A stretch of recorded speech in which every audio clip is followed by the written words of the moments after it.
They blamed me. All of them.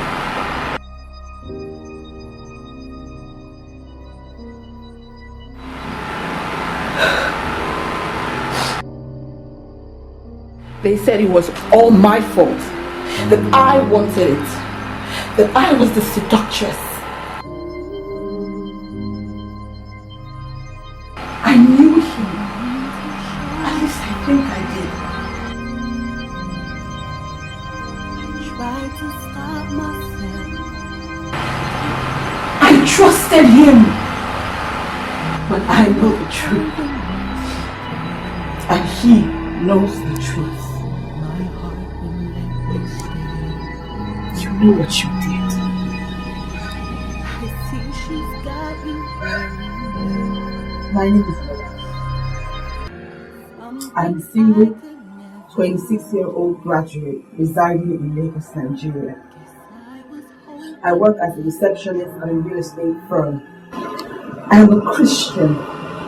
I'm not perfect, but I try to do the best I can and do right by my fellow men. This story that I am about to tell you is one of such stories where there is no happy ending. You know, they say that that 2/3 of rape cases are often committed by people who are close to the victim, who are well known to the victim.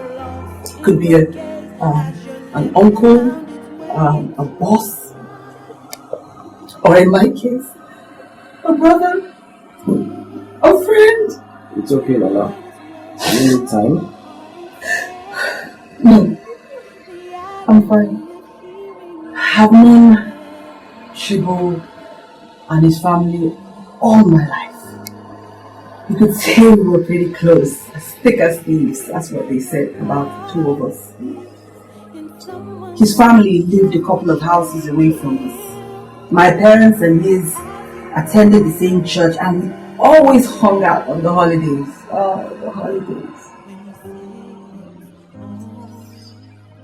Yes, right from when we were younger, I saw Chibo as my brother, my blood. I mean, even after he grew up to be a strapping young man, to me he was always just Chibo. But then the advances started. Gifts and talks of love, relationship, marriage, everything I couldn't picture with him. Not because he was attractive or good enough for me, but I mean, this was Chibo. One of my best friends.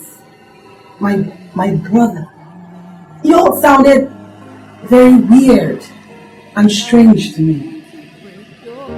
Time and time again, I would laugh off his advances. Other times I would let him down gently, and each time he would say, "That's okay, I'm cool with it." But that still didn't stop the gifts. Oh, the gifts. Chibu was quite a spender. I mean, I turned down every single one, but it got to a point he took offense, saying, "If you can't accept a gift from Chibu you admire, at least accept it from Chibu your friend."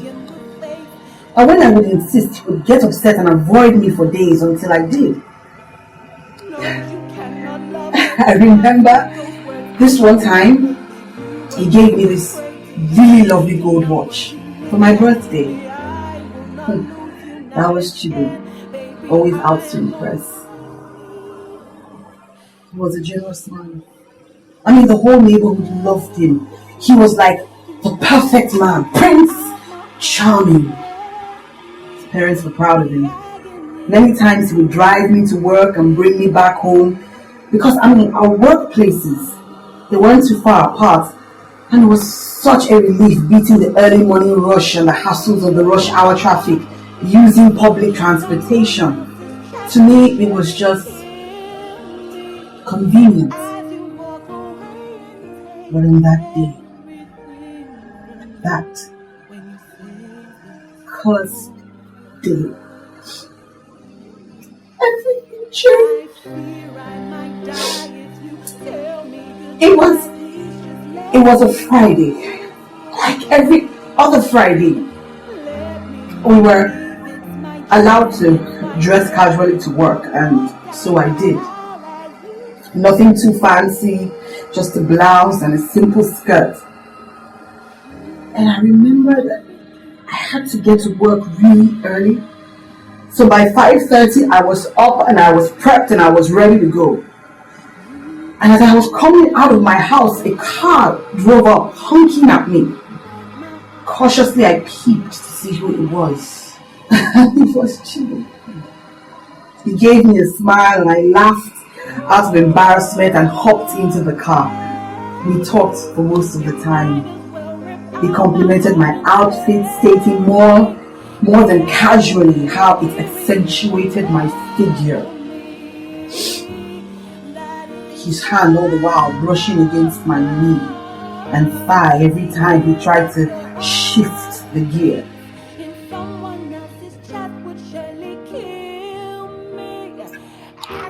It was on 3rd Milan Bridge. He began asking me really weird questions.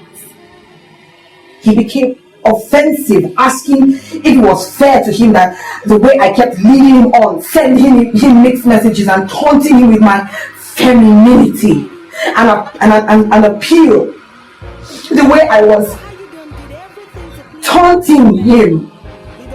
He called me a tease, saying I declined his offer of a relationship and yet continued to accept his gift.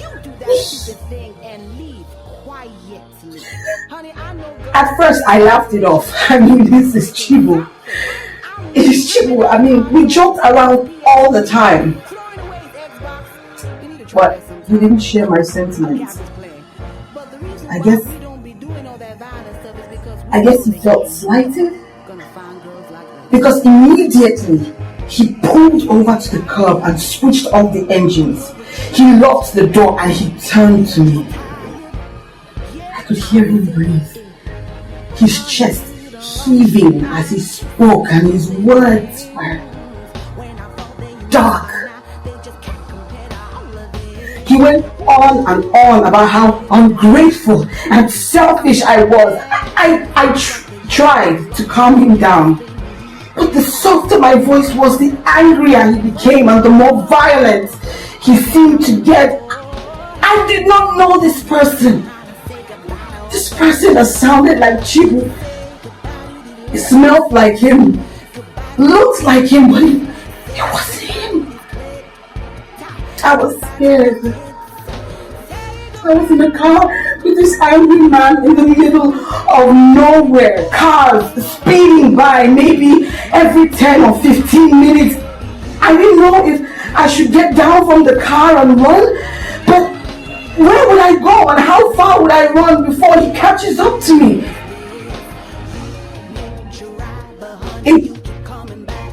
It wasn't too long before I saw the silvery reflection of a steel blade flash.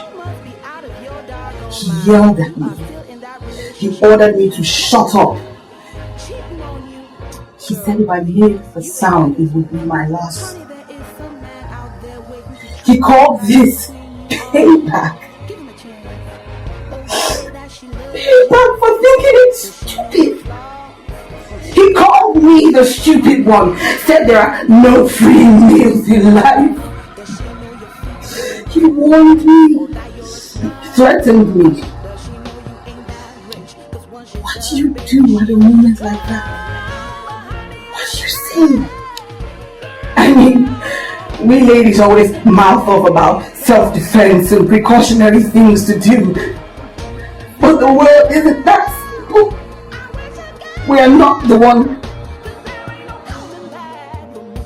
When you're not the one viewing it from behind the lens, you freeze up, you choke, you cry, you beg, and you pray that God or the universe gives you some strength to want to see another moment or another day.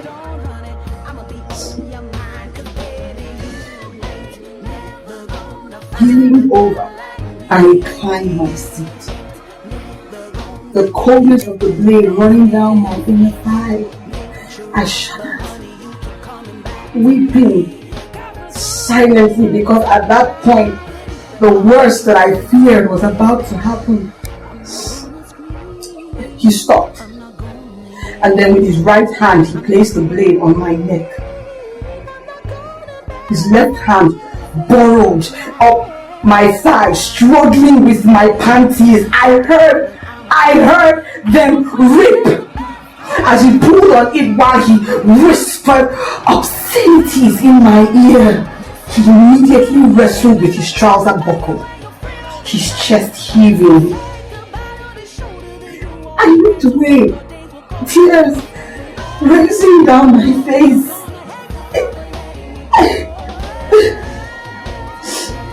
I bit down hard on my bottom lip when the first thrust tore through me. I did not know this man, this animal that tore through me. He was not gentle, he was not kind, he was not Chibu. Not the Chibu I knew. Yes, Friday the 21st of September 2012, 6:45 a.m. My life changed forever.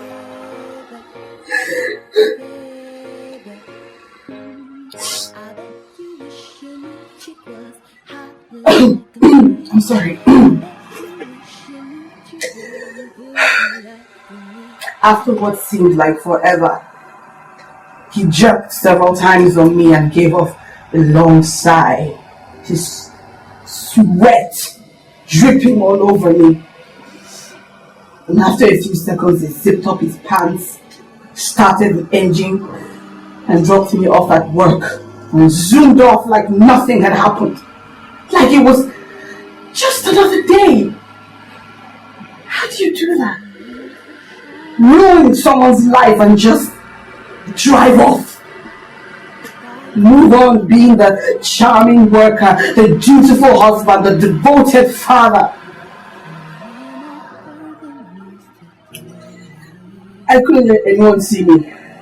I couldn't work, I couldn't think. With the pain, the shame, the blood. Chibu had taken all of me. All of me. I dropped a note for my boss and went straight home. I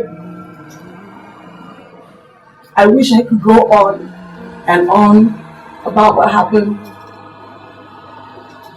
But I've known that in life impressions, people love impressions. Because everyone loved Chibu.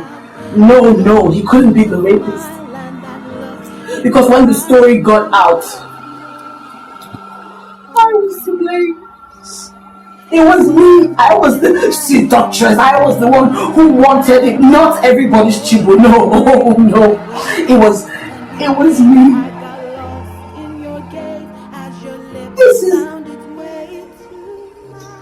This isn't a story with a happy ending. Sometimes people that get raped, it's not just their bodies that are taken from them, it's their rights, it's their dignity, it's their hope. And I'm still struggling to find my way. I'm still struggling. But I know the truth. And he knows the truth. You know the truth.